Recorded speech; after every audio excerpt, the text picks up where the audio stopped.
नेकपा माओवादी केन्द्रको बैठकमा नेतृत्वको चर्को आलोचना। नेताहरू भन्छन् पार्टीमा छोरी ज्वाइँ र परिवारवाद हावी भयो। सचिवालयबाट गङ्गा दाहाललाई हटाउन प्रधानमन्त्री प्रचण्डलाई माओवादी केन्द्रका नेताहरूकै दबाव। केन्द्रीय समितिमा नेता नारायण काजी श्रेष्ठको स्पष्टीकरण। भ्रष्टाचारी पार्टीकै भए पनि छाड्दैन। ललिता निवास जग्गा प्रकरणमा बीचमै रोकियो। सुन काण्ड पनि सामसुम हुन्छ भन्दै शेखर कोइरालाको चिन्ता। ललिता निवास जग्गा प्रकरणमा विष्णु पौडेलका छोरासम्म सिआइबी नपुग्ने जग्गा फिर्ताको शर्तमा छुटिन् खातुन। उच्च स्तरीय छानबिन समिति गठनको माग राख्दै नेकपा एमालेद्वारा राष्ट्रिय सभाको बैठक भयो अवरुद्ध। सुन तस्करीमा म संलग्न छैन, त्यो मोबाइल नम्बर मेरो होइन भन्दै कृष्णबहादुर महराको स्पष्टीकरण। रवि लामिछानेले भोटको लागि सस्तो राजनीति गर्न खोजेको नेकपा एमालेका नेता शङ्कर पोखरेलको टिप्पणी। सुन तस्करी प्रकरणमा म संलग्न छैन, छानबिनमा सघाउँछु भन्दै प्रधानमन्त्री पुष्पकमल दाहाल प्रचण्डका दाहिने हात कृष्णबहादुर महराको टिप्पणी। प्रधानमन्त्री प्रचण्ड र अमेरिकी राजदूत थमन्स बीच भेटवार्ता, एमसिसी कार्यान्वयनबारे चासो। प्रधानमन्त्री पुष्पकमल दाहाल प्रचण्डको भारत भ्रमणमा खर्च झन्डै 1 करोड रुपियाँ। सुन तस्करीमा छानबिन गर्न उच्चस्तरीय छानबिन आवश्यक नभएको मन्त्री रेखा शर्माको भनाइ। नयाँ सरकार निर्माणमा कोशी प्रदेश प्रमुखले संविधानको ठाडो उल्लङ्घन गरेको कार्कीको टिप्पणी। MCC emerging team Asia cup खेलेर नेपाली क्रिकेट टोली फर्कियो नेपाल। ललिता निवास जग्गा प्रकरणमा हिनामिना प्रकरणमा पक्राउ परेका 2 जना भए थुनामुक्त। सुन तस्करी प्रकरणमा प्रधानमन्त्रीकै संलग्नता हुन सक्ने शेखर कोइरालाको निकै डरलाग्दो खुलासा। विवादास्पद अभिव्यक्ति दिएकी अधिवक्ता पाण्डेलाई हिरासतमा राख्न अदालतले दिएन अनुमति। शेयर बजारमा 3 अङ्कको सुधार, 1 अर्ब 78 करोडको कारोबार।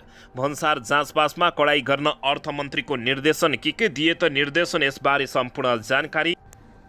र काखे बच्चा सहित सहकारी पीडित आन्दोलनमा सडक अवरुद्ध गर्न खोज्दा काठमाडौँमा भयो निकै ठुलो झडप। शिक्षा विधेयक एससीई खारेजीको प्रस्ताव। जिल्ला शिक्षा र विभाग बिउताइने। नेकपा माओवादी केन्द्रको बैठकमा गुनासो। नेता छोराछोरीलाई जय जयकार गर्नुपर्ने अवस्था आयो। सरकारले नचाहेको भए क्विन्टल सुन समातिने थिएन। अनुसन्धानका लागि कुनै समिति आवश्यक नभएको सञ्चार मन्त्रीको टिप्पणी।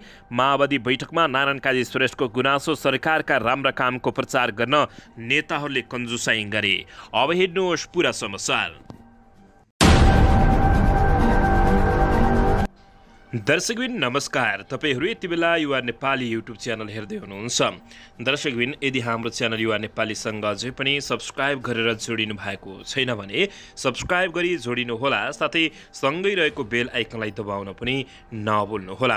दर्शक महानुभावहरू, तपाईँहरूले हामीलाई कहाँदेखि हेर्दै हुनुहुन्छ, कस्तो अवस्थामा हेर्दै हुनुहुन्छ, देशदेखि हेर्दै हुनुहुन्छ या विदेशदेखि हेर्दै हुनुहुन्छ।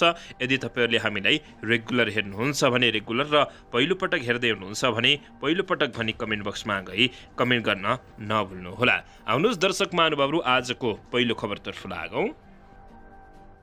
दर्शकबिन नेपाली काङ्ग्रेसका नेता डाक्टर शेखर कोइरालाले 100 किलो सुन तस्करी प्रकरणमा प्रधानमन्त्री पुष्पकमल दाहाल प्रचण्डको संलग्नता रहेको हुन सक्ने आशंका व्यक्त गरेका छन्। बिहीबार काठमाडौँमा आयोजित एक कार्यक्रमलाई सम्बोधन गर्दै नेता शेखर कोइरालाले नेपाल प्रहरीलाई बाहिर राखेर राजस्व अनुसन्धान विभाग मात्रै संलग्न गराई सुन तस्करी प्रकरणको अनुसन्धान गर्नु आशंका उब्जिएको बताएका छन्। सुन समातिएको हप्ता दिनसम्म पनि प्रधानमन्त्री दाहालको स्वकीय सचिव रहेका ढुङ्गानालाई राजस्व अनुसन्धानको प्रमुख बनाउनु र सुन तस्करी अनुसन्धानमा नेपाल प्रहरीको केन्द्रीय अनुसन्धान ब्युरो सिआइबीलाई सहयोग नगराउनुले प्रधानमन्त्री पुष्पकमल दाहाल प्रचण्डमाथि आशंका उब्जिएको उनले बताएका छन्। कोइरालाले प्रहरीलाई संलग्न नगराई राजस्व अनुसन्धान विभाग मात्रै सक्रिय हुनुको कारण सञ्चार माध्यमहरूले खोज्नुपर्ने बताएका छन्। उनले सुन तस्करी प्रकरणको अनुसन्धान चल्दै गर्दा अर्को प्रकरण निस्किने र सुनको अनुसन्धान ओझेलमा पर्ने समेत दावी गरेका छन्। भुटानी शरणार्थी र ललिता निवास जग्गा प्रकरणमा अहिले सुन प्रकरणपछि सेलाएको समेत बताएका छन्। नेता कोइरालाले सुन प्रकरणमा माथिल्लो तहका नेताहरूको संलग्नता रहेको आशंका गर्दै घटना सामसुम बनाउने प्रयास भइरहेको समेत बताएका छन्। उनले देशमा अराजक र दण्डहीनता बढिरहेको बताउँदै कोइरालाले मानिसको हत्या गर्नेहरूलाई राजनीतिक लेपबाट छुट दिनु देशको लागि निकै नराम्रो भएको समेत जिकिर गरेका छन्। दर्शकबिन यसैबीच यता ललिता निवास जग्गा प्रकरणको हिनामिनामा पक्राउ परेका 2 जना थुनमुक्त भएका छन्। बालुवाटार जग्गा काण्डले चिनिएको ललिता निवास जग्गा इनामिना प्रकरणमा पक्राउ परेका 2 जना थुनमुक्त भएका छन्। प्रहरीको केन्द्रीय अनुसन्धान ब्युरो CIB का एसएसपी दिनेश कुमार आचार्यका अनुसार सरकारी कम्पनी समरजङ कम्पनीका तत्कालीन प्रमुख रमेश कुमार पोखरेल र ललिता निवासको जग्गा धनी भएकी सिद्धिका खेतानलाई हाजिरी जमानीमा छाडिएको बताइएको छ। पोखरेल बिरामी भएकाले र खेतानले जग्गा फिर्ता गरेकाले उनीहरूलाई थुनमुक्त गरिएको बताइएको छ। खेतानको नाममा ललिता निवासको 8 आना जग्गा छ। खेतान सो जग्गा फिर्ता गर्न तयार भएपछि उनलाई छाडिएको हो। यसअघि पनि सरकारी जग्गा व्यक्तिका नाममा लिएको प्रकरणमा पक्राउ परेका संचार तथा सूचना प्रविधि मन्त्रालयका सचिव कृष्ण बहादुर राउतलाई छाडिएको थियो। उनलाई भने सर्वोच्च अदालतले हिरासतमा नराखी अनुसन्धान गर्नु भनेको थियो। हाल त्यस प्रकरणमा CIB को हिरासतमा 20 जना भएका छन्, जसमा भाटबेटिनी सुपरमार्केटका सञ्चालक मिनबहादुर गुरुङ, निर्वाचन आयोगका पूर्व आयुक्त सुधीर कुमार शाह, धर्मप्रसाद गौतम, समरजङ कम्पनीका तत्कालीन प्रमुख लोकहरि घिमिरे, नक्कली मोही देवनारायण आचार्य, तत्कालीन नापी अधिकृत ध्रुव अर्याल र गोपाल कार्की हिरासतमा रहेको जानकारी प्राप्त भएको छ। दर्शक महानुभावहरू, अन्ततः ललिता निवास जग्गा प्रकरणमा पक्राउ परेका 2 जना छुटेका छन्। दर्शकबिन यसैबीच यता नेकपा माओवादी केन्द्रको बैठकमा नेतृत्वको चर्को आलोचना भएको छ। नेताहरूले पार्टीमा छोरी ज्वाइँ र परिवारवाद हावी भएको आरोप लगाएका छन्। नेकपा माओवादी केन्द्रको जारी केन्द्रीय समितिको दोस्रो दिनको बैठकमा पनि नेतृत्वको चर्को आलोचना भएको छ। कमलादी स्थित प्रज्ञा प्रतिष्ठानमा चलिरहेको बैठकमा बोल्ने अधिकांश नेताहरूले नेतृत्वको चर्को आलोचना गरेका छन्। उनीहरूले पार्टीको शीर्ष भूमिकामा रहेका अधिकांश नेताहरू परिवादमा हावी भएको समेत आरोप लगाएका छन्। बैठकमा बोल्ने क्रममा नेताहरूले परिवारवादले पार्टीलाई समाप्त पार्न लागेको बताएका हुन्। पहिलो दिनको बैठकमा जस्तै आजको बैठकमा पनि प्रधानमन्त्री समेत रहेका पार्टी अध्यक्ष पुष्पकमल दाहाल प्रचण्ड, गृहमन्त्री नारायण काजी श्रेष्ठ लगायत पार्टी नेतृत्वमा रहेकाहरू परिवारवादमा रमाएको भन्दै नेताहरूले आलोचना गरेका छन्। बैठकमा बोल्ने केन्द्रीय सदस्यहरूले प्रधानमन्त्री प्रचण्डको सचिवालयकी छोरी ज्वाइँले घेरिएको आरोप लगाएका छन्। हाम्रो पार्टी र अध्यक्ष प्रचण्डको सचिवालय छोरी ज्वाइँले घेरियो, जे यस्तो हुँदा पनि नेताहरूले काम नगर्ने भए। बैठकमा एक नेताले भने पहिलो र दोस्रो तहका नेताहरूमा परिवारवाद हावी भएको छ। यसले पार्टी बन्दै बढ्दैन र बिग्रिँदै जान्छ। अब पार्टीलाई सच्चाउनु पर्ने उनीहरूको माग रहेको छ। सचिवालयबाट छोरी गङ्गा दाहाललाई हटाउन प्रधानमन्त्री पुष्पकमल दाहाल प्रचण्डलाई माओवादी केन्द्रका नेताको निकै चर्को दबाव रहेको छ। दर्शकबिन यसैबीच यता केन्द्रीय समितिको बैठकमा नारायण काजी श्रेष्ठले भ्रष्टाचारी पार्टीकै नेता भए पनि नछाड्ने फेरि दोहोऱ्याएका छन्। गृहमन्त्री तथा माओवादी केन्द्रका वरिष्ठ उपाध्यक्ष नारायण काजी श्रेष्ठले भ्रष्टाचारी पार्टीकै भए तापनि नछोडिने ठोकुवा गरेका हुन्। बुधबारदेखि सुरु भएको माओवादी केन्द्रको केन्द्रीय समिति बैठकको क्रममा बिहिबार धारणा राख्दै उनले अध्यक्ष पुष्पकमल दाहाल प्रचण्डकै सल्लाहमा आफू अगाडि बढेको बताएका थिए। यसैबीच भ्रष्टाचार विरोधी अभियान अध्यक्षकै सल्लाहमा सुरु गरिएको हो। यो रोकिँदैन, पार्टीकै नेताहरू भए पनि छाडिँदैन, उनको भनाइ उद्धृत गर्दै एक सदस्यले जानकारी दिएका छन्। पछिल्लो पटक चर्चामा आएको सुन प्रकरणमा माओवादी केन्द्रका नेताहरूको पनि संलग्नता रहेको चर्चा हुन थालेको छ। त्यसै अनुसन्धान अगाडि नबढेको हो कि भन्ने आशंका व्यक्त हुन थालेको छ। श्रेष्ठले त्यसलाई चिर्ने प्रयास गरेका छन्। उनले सरकारले राम्रो काम गरिरहेको भन्दै त्यसैकै बलमा पार्टीलाई बलियो बनाउन सकिने समेत उनले स्पष्टीकरण दिएका छन्।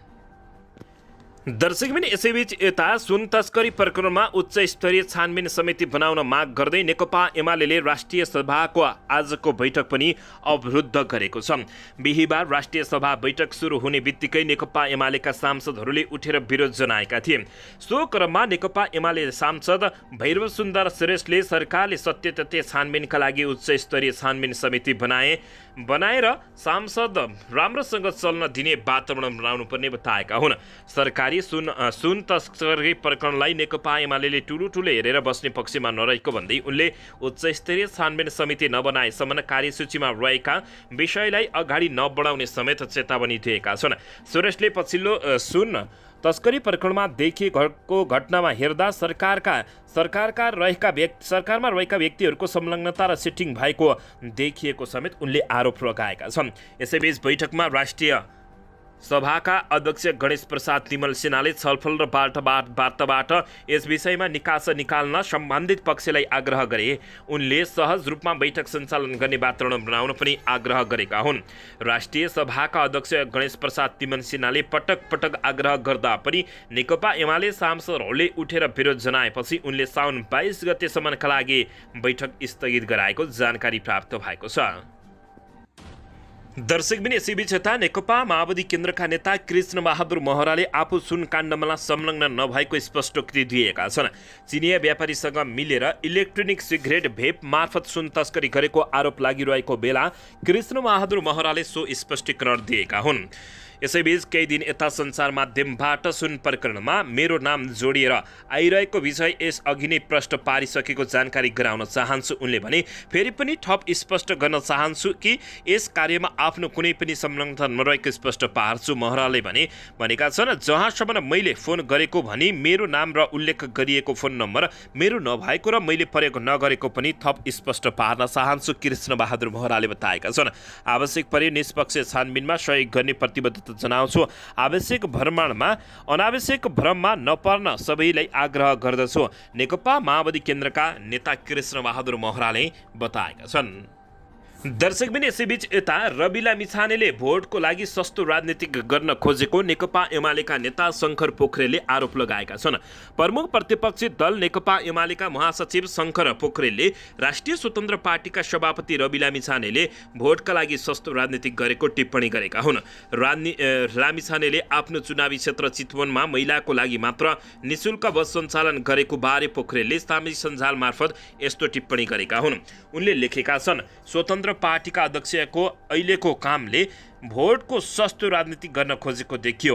यस्तो कुरामा गम्भीर बनाऊ। अहिले युवाहरूको ठूलो सङ्ख्या रोजगारीका सिलसिलामा विदेशिएको उल्लेख गर्दै उनले भने नेता पोखरेलले महिलाहरूले परिवारको मूलीको रूपमा भूमिका निर्वाह गरिरहेको बताएका छन्। यस्तो अवस्थामा आफूहरूलाई नयाँ शक्ति भन्नेहरूले कस्तो समाजको परिकल्पना गरेर महिलाका लागि मात्र भनेर सार्वजनिक यातायात सञ्चालन गर्न खोजेको होलान्, उनले लेखेका छन्। नेपाली समाजमा यति बेला रूपान्तरणकारी सोच र कार्यक्रमको आवश्यकता चितवन महिला जागृति थलो भएको पोखरेलको भनाइरहेको छ। उनले भनेका छन्, नेता सार्वजनिक यातायात महिलाका लागि मात्र भनेर चितवनबाट दिन खोजिरहेको सन्देश यो के हो, उनले प्रश्न गरेका हुन्। दर्शकबिन यसैबीच यता प्रधानमन्त्री प्रचण्ड र अमेरिकी राजदूत थमन्स बीच भेटवार्ता भएको छ। नेपालका लागि अमेरिकी राजदूत डेन्स थमन्सले प्रधानमन्त्री पुष्पकमल दाहाल प्रचण्डलाई भेटवार्ता गरेका हुन्। राजदूत थमन्सले बिहिबार बिहान प्रधानमन्त्री निवास बालुवाटारमा पुगेर नेकपा माओवादी केन्द्रका अध्यक्ष समेत रहेका प्रधानमन्त्री पुष्पकमल दाहाल प्रचण्डलाई भेटघाट गरेका हुन्। भेटमा मिलेनियम च्यालेन्ज कर्पोरेसन MCC कार्यान्वयन दुई देशको सम्बन्ध, नेपालको आर्थिक विकासमा राष्ट्रिय अमेरिकाले गर्न सक्ने सहयोग लगायतका विषयमा छलफल समेत भएको बताइएको छ। उच्च स्रोतका अनुसार राजदूत थमन्सले प्रचण्डसँग संयुक्त राष्ट्रसङ्घको महासभामा भाग लिन जाने नजाने बारे चासो राखेका थिए। परराष्ट्र मन्त्रालयले प्रधानमन्त्री प्रचण्डको चीन भ्रमणको तयारी गरिरहेको छ। सेप्टेम्बरमा चीन जाने गरी भ्रमणको गृह कार्य पनि हालसम्म मिति तय हुन भने बाँकी रहेको छ। दर्शकबिन यसैबीच चीनले यसअघि नै चैत 14 र 17 देखि माम हेमान प्रान्तमा भएको BAO फोरम फर एसियामा सहभागी हुन निमन्त्रणा गरे पनि अन्तिम समयमा प्रधानमन्त्री पुष्पकमल दाहाल प्रचण्डले भ्रमण रद्द गरेका थिए। त्यसपश्चात उनी भारत भ्रमण गएको जानकारी प्राप्त भएको छ। असार अन्तिम साता अमेरिकी सहायक विदेश मन्त्री डोनाल्ड रू पनि MCC कार्यान्वयनका लागि विदेशमा छलफल गर्न नेपाल आएका थिए। अमेरिकाले संसदबाट अनुमोदन भएको MCC परियोजना कार्यान्वयनका लागि नेपालका राजनीतिक दलहरूलाई ताकेता गरेको हो।